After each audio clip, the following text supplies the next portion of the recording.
what really concerns people now, particularly on the Democratic side, is that these are all trial runs for using methods to perhaps prolong his stay in power, delay elections, suspend voting processes in the midterms or certainly in the next presidential election. Now, I know that sounds far-fetched, but given what did happen on January 6, 2021, we can't rule that out.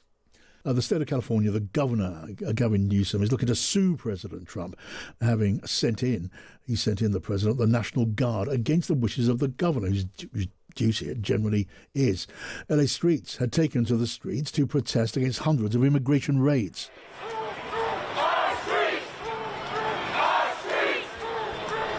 Rubber bullets have been fired by the police, and here is the LA Police Chief Jim McDonnell, who described the escalation of violence. It's escalated now since the beginning of this incident. What we saw the first night was bad. What we've seen subsequent to that is getting increasingly worse and more violent. Tonight we had individuals out there shooting commercial-grade fireworks at our officers. That can kill you. And we have adapted our tactics to be able to have a chance to be able to take these people into custody and to be able to hold them accountable. That's the LA Police Chief. And the governor of California, Gavin Newsom, said it wasn't just the rioters that needed to stop. He took aim at Trump and the administration. Democracy is in the balance. I mean, you're seeing these authoritarian tendencies that are being acted out by this administration. And we're a case in point as it relates to nationalizing, federalizing the National Guard, threatening now to put in Marines. Donald Trump needs to pull back. He needs to stand down. Donald Trump is inflaming these conditions. This is Donald Trump's problem right now, and if he can't solve it, we will. So the governor of California, Gavin Newsom, who's a Democrat, and Hal Lambert, who's a Republican mega donor, well, he agreed that democracy was at stake, but for a very different reason. And he had this message for the governor. Well, the protests are well organized and funded. It's the usual Marxist groups in conjunction with the Democrat Party. These are not spontaneous events. Gavin Newsom is playing right into it. He wants to be president of the United States. He will be running in 2028. So they're baiting President Trump into overreacting, but he's not overreacting. They are the ones that are being violent. You've seen the videos. These are not just marching peacefully. They don't have a right to try to kill ICE officers by throwing bricks at their cars when they're driving by. They don't have a right to burn buildings down and burn automobiles and set random fires, which is what they're doing. So that a Republican donor, Trump supporter, telling us that the whole thing in Los Angeles was part of a national Marxist plot to destabilize the government. Well, Elizabeth Economy is a former advisor to President Biden, and she had this to say. That last point is of course ludicrous. There is a significant divide in this country about how we should manage the issue of undocumented migrant, workers. And the Trump administration has, one approach that is soundly rejected, I would guess, by a majority of Americans. And so what you're seeing now is that playing out in the city of Los Angeles. But we've seen it play out in other cities, and we've even seen in some red states, in some Republican towns, great dismay when ICE has come in and removed people that have been part of the community for decades. I think this is the American people telling this administration that this is not something that the American people want. So now we're joined live by Sarah Baxter, the director of the Marie Colvin Centre for International Reporting in New York. Sarah, welcome back to the show. Hello, John. Hi, it's been far too long. So we heard those views. Do give us yours. Well, I think that Donald Trump is getting exactly what he wanted out of Los Angeles. He wants an excuse to deploy the military on the streets, to push it, to sort of shove people around and say, I'm in charge here. He's literally been asking today that Gavin Newsom and Karen Bass, the mayor of Los Angeles, grovel to him and tell him how wonderful he is instead of oppose him. And yet, that said, it's the Democrats who are on the horns of a dilemma here, because to do nothing against, to support people in these immigration raids is to look weak. And to encourage the rioters, or even vaguely assent or appear to be on the side of the rioters, is also to play straight into Donald Trump's hands. And we are seeing the increasing militarization of America. We're only a week from a huge military parade on Donald Trump's birthday and the 250th anniversary of the Army. Yes. He wants the military to be involved on the streets of America, but the rioters are giving him an excuse. And so that we know how deeply, deeply polarized public opinion in America is between the red and the blue, the Democrats and the Republicans, with that sort of shaving of independents in the meantime, who have been more skeptical of Donald Trump lately. But the polls I've seen most recently tell me that most Americans do want to see migrants who are criminals deported out of the country, but they do not, in anything like the same kind of strength, support casting aside due process of law to achieve that. And the supporters of President Trump, they leave that last bit out. This moment in Los Angeles, then, for lots of different reasons, Sarah, could turn out to be one of those moments, one of those defining moments, couldn't it? It could easily be a defining moment. Things really do hang in the balance. It's a cliche, but it's true.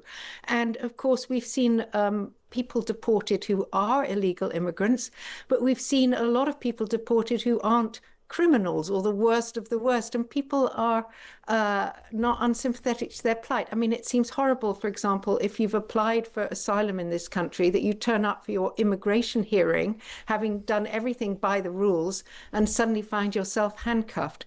And of course, there's been a picture of a little girl being handcuffed by immigration authorities that's also gone viral. People want the bad guys out of America. They don't want the people who mow their lawn or, pack their chicken in factories deported. Yes. So it's very contradictory, because America runs on immigrants. It's a nation of immigrants, and it's absolutely torn between sympathy and horror. But of course, scenes of these violent clashes won't elicit much sympathy for the rioters or their cause. And yet, to just be entirely passive while Donald Trump, militarizes the administration and keeps taking more and more power to himself using, very obscure legislation that gives the federal government huge power over the states in an unprecedented way. To do nothing about that seems very, very weak if you're the opposition. So they're so stuck at the moment. Yeah, Joe Tanner and Matthew Talbot are here. Sarah, Joe. Sarah, there's an interesting precedent, though, that he's set now, isn't there? With, yes, interfering in California is kind of one thing because of the makeup of the area, and perhaps a place that he would not have a lot of support. But then actually stepping in that way against the wishes of those locally in charge is a sort of dangerous precedent for what next. Where else will he decide to suddenly interfere? And do you think that could make a few on his own side a little bit nervous about overreach? Well, I don't think too many people on his own side are worried about overreach, certainly not in his cabinet.